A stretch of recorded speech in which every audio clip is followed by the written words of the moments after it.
I think I should probably also introduce Iggy Pop's dog. This is Lucky. my dog, Lucky. Come on.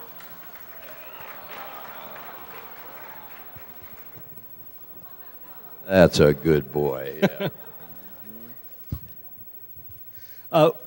One of the first things that I wanted to talk to both of you about was just how much this book really shatters a lot of the mythology that has grown up around the band. I think before I opened up the cover and turned to the first page, I still had in my head a lot of the dark myth about the band.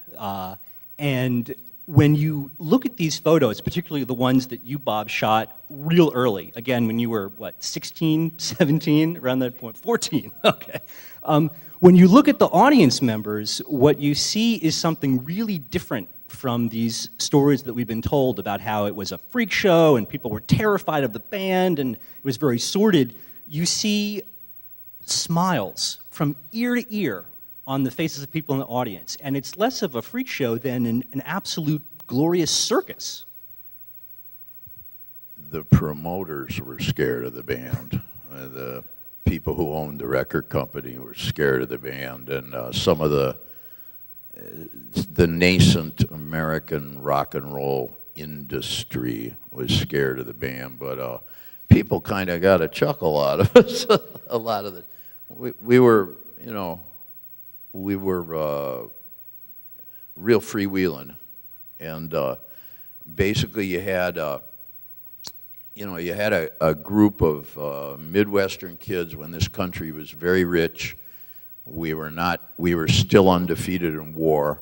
It was the 60s. We had the Dutch courage of childhood. We had no real problems. I never thought about how I would support myself during my life. I just thought about how could I do something really cool, you know?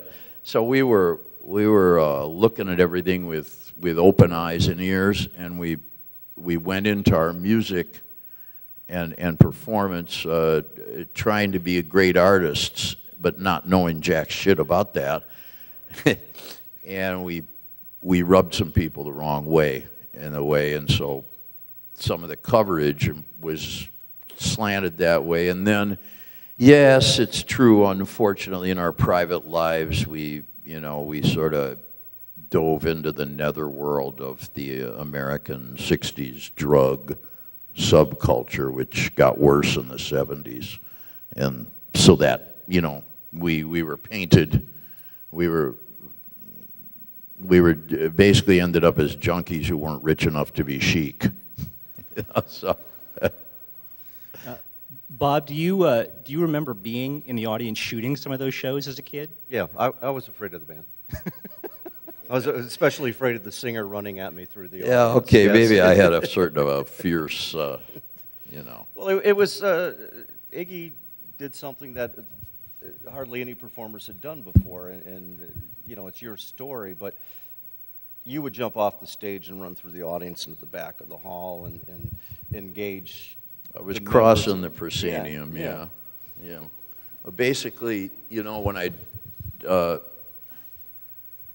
at an early age, when you saw footage or heard recordings of all the great, basically poor black and hillbilly artists who made the real music of this country and who were then rejected in favor of Mitch Miller, Follow the Bouncing Ball, Perry Como. You know, you can't have Elvis, but you can have Fabian, that sort of thing.